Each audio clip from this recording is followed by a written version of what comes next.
All right, here's my daily review and some of the stocks that I also liked and potentially missed today.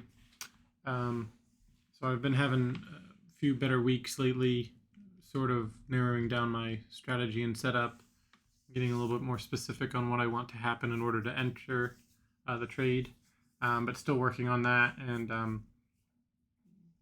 as long as I'm still working on it, I'm never going to be perfectly good at sort of discipline and psychology of it. I think that the better that I get at the setup and the more I believe in it and see results over time, I think the more that I'll be able to sit on my hands. Um, Today, I didn't do that bad, but I didn't make any money. And I would have made even less, or I would have lost even less had I not just kind of stared at the SPY and stared at the stocks pretty much all day. Um, After the open, I told myself, okay, things aren't setting up to where I like, and that's fine.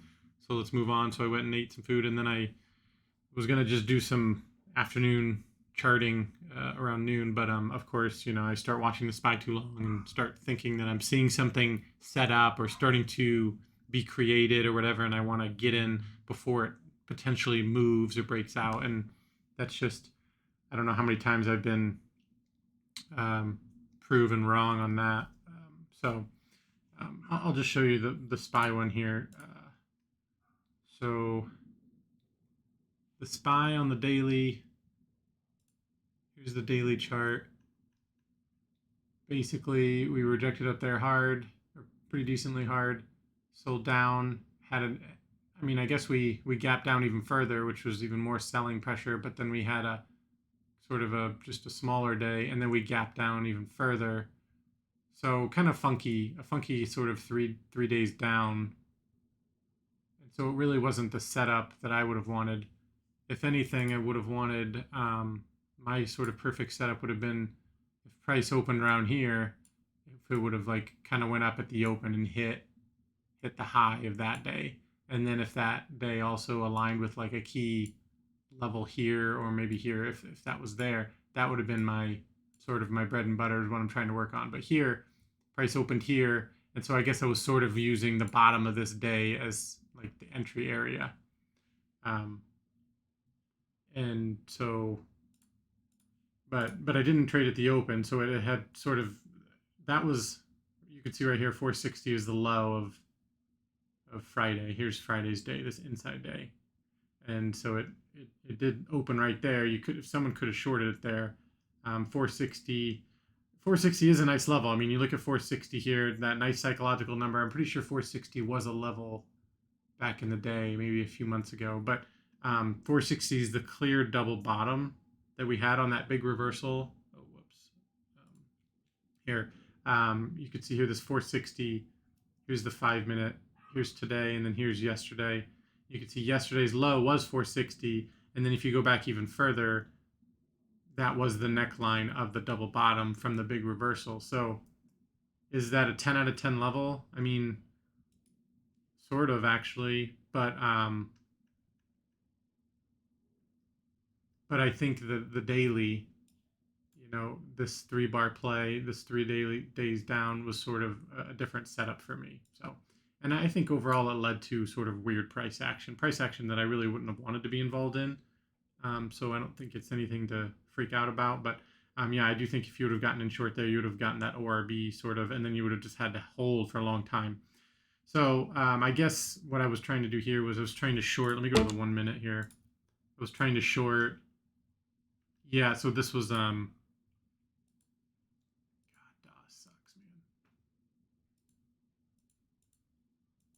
I swear the charting on DOS is like wacko.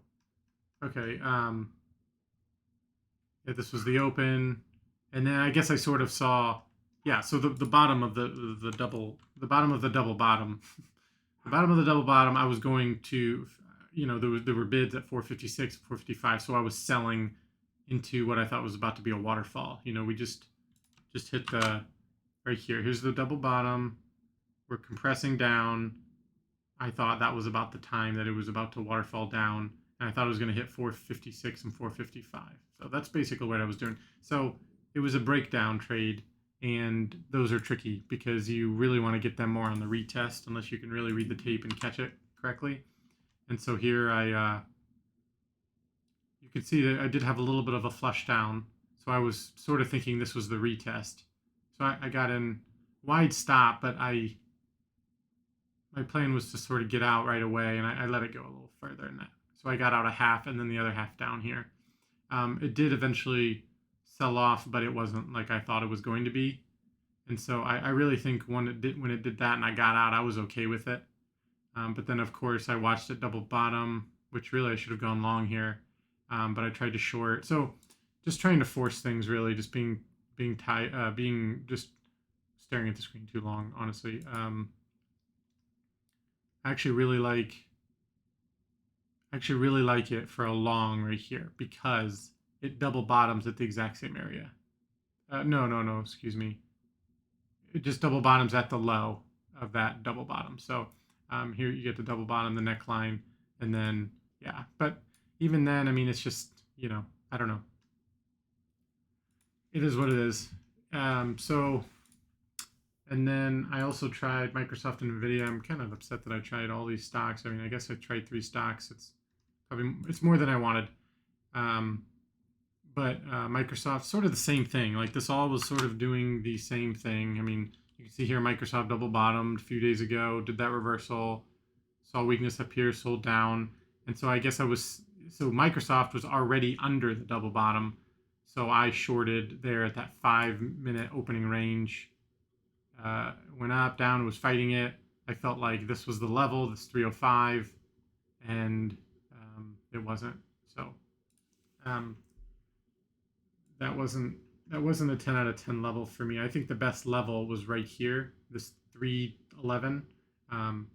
It's clear support here, then it breaks through, it holds it, and then it's retested here. So 310 was the spot. Again, 305 down here is sort of the final level, which it just wanted to hold. And then NVIDIA, same thing. You see here, double bottom here. So everything has the same sort of double bottoms, this and that, but my entry again would have been up here, 271. This was the clear 10 out of 10 level. I feel like if price would have came up here, it would have gotten weak, and I still believe if price gets up to 271, it's a good short. Okay, so anyways, just not my day. So really, if I get some of these days again, the best day for me is just going to be to only try once or twice maybe, or not at all, and I'll be fine with that. So RBLX was sort of in play, and I do like the daily here. This is sort of like what I'm trying to look for and what I'm trying to trade here. This is my idea here. You got a down move, which really it's still inside here, but if it was below, it really would have been a breakdown, fresh shares, but fresh volume. But essentially a big move down, an indecision move, and then I want price to open up inside here, come up, do a rising devil, and then align with yesterday's high, and hope that, and look on this day and see does that level make sense in here on this day, and or is there a clear level somewhere back here, and then I want to short it right there. I want to short it and then short it to the bottom of the range with the potential for continuation down. That's called a I mean, it's essentially a 3-bar. It's a 3-bar play, down, slight pullback, indecision, and then hold support, and then goes down, or resistance. So sort of a range resistance, trend down. The trend has been down, so it is a trend. It's a trend range resistance trade is what that is, and that's kind of what I want to be my bread and butter here. So then we look at the 5-minute, and then we say, well, was that a really good level? Was yesterday's high a good level? Because here's yesterday's high right here, this pink one, and isn't amazing. And then here's that the day before, the big sell-off day. So really it didn't give a good pullback. I think the best pullback was right here at 82.50. So this is the high of yesterday. This is that pullback on that down move. they weren't connecting. So really, that's not a good area for me. If I zoom out further, though, you can see here sort of when SPY and everything sold off and then double bottomed, this did hold right here, and then it sort of was the neckline of the double bottom. Not perfect again, but that line does align with this sort of pullback here. So to me, I just would have liked both of these pink levels to really line up. If they would have lined up, that would have been my ideal 10 out of 10 trade. But I do think that combined, this is a zone. I do think that this is more like a 9 out of 10 zone. And so what it did here is it sold down, hit the support from yesterday, went all the way up, got above yesterday's high, hit that level, and then sold off from there. So that would have been my trade, which is right here. Hopefully it would have seen some tape action, a battle. I could have gotten in at the new 5-minute low, or maybe seen some action up here and gotten in on a big offer that was filled and rejected, or filled and then got weak. And then main target would have been the low with the potential to keep going, which at 130 it looked like maybe it could have kept going, but it sort of held. And then yeah, so there's that one. So I don't mind that one. And then EA, that one was another one that was on SMB's list. I wasn't really watching. I think it was a sympathy play due to Microsoft acquiring Activision. Probably didn't have as much volume, so it was probably a bit more tradable than Activision. And so here's the idea for this one, and I feel like I found some decent levels for this one. Here's the daily. So price is opening up here, right? And I haven't really traded these big gappers in a while, so I guess I really wasn't sure what to do. But then I try to start to put some levels in here, and then I say, well, it's a sympathy play. What is the trend? Really, the trend is in a range. Looks more weak, though. It's underneath the moving averages. Has had some substantial sell downs from up here. Like you see up here, sold down, up here, sold down. So I would say the trend is either flat to slightly down, right? So that helps. It's under some of the moving averages, that helps. And then it's just a sympathy play, right? So really, EA is probably is not benefiting from the acquisition. It's probably gonna make Activision stronger being with Microsoft. So that's a stronger competitor for EA. So then we make some levels and we say, okay, well, this was the highest high here in the last month and a half. So we put that level here. And then I look back and I say, does this level line up with anything back here? Well, I really like this sort of breakdown right here. And you can see it held here, did a doji, and then continued down. So I went and looked at this on the 60-minute, and it ended up looking super nice. Here's the 60-minute. So here's today. Here's that high from a week ago. And then we zoom back to a couple months ago, and this was that same level. So the same level that was the high here with the same support here. It got a little wicked through here, but other than that, held really nicely. Broke through, retested, and then short. So really, I mean, this is a solid 10 out of 10 level for me. And then I'm telling myself, if price can get under that, then you can go along with the trend. And that's what happened. You can see here on the 5-minute, it opened here, was rangy, was holding that level of support, held it again, and then eventually busted through, retested, and then sold down. So I do think that was the level, whether you were long or short, depending on how you trade. But your stop would have needed to be pretty wide because it's only a $3.30 ATR, but this thing moved $9, and it just seems like I bet the spread was really wide, probably 50 cents or something. So you would have needed to do a limit order and or have a really wide stop.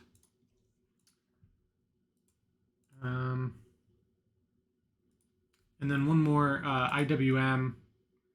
So this this ETF obviously has been super weak, more weak than the other ETFs, and it's been looking like it might come down and test this lower range again, and it broke through it, I think, today. So, but if you look on the 5-minute, it it had clean levels, and it actually would have given me and my setup a really good entry here about an hour and a half before the close. Remember when I was saying all the stocks and all the ETFs did that same double bottom and reversed up? Well, IWM was no exception. It also did a double bottom and went up, right? Here's the low of that double bottom, and that was 211. And then the low of yesterday, which yesterday was sort of or Friday was sort of a in-between day during the sell down, and the low was right here, 210. So again, a zone between 211 and 210. And today, well, actually, it held and then it broke through. So yeah, it looks like I marked it here. So I was watching it and I marked it right there. That's where I would have wanted to go short. And that would have worked. And then it even came up one more time and came in between 210 and 211. Excuse me, 210.50 and 211. So it would have given a nice opportunity there, even though I don't know if I would have done it an hour before the close. So, but it's just for me, just really focusing on the correct levels that I believe in, that I like to risk against, and then do the higher time frames also align with that. So, thanks. That's all I got.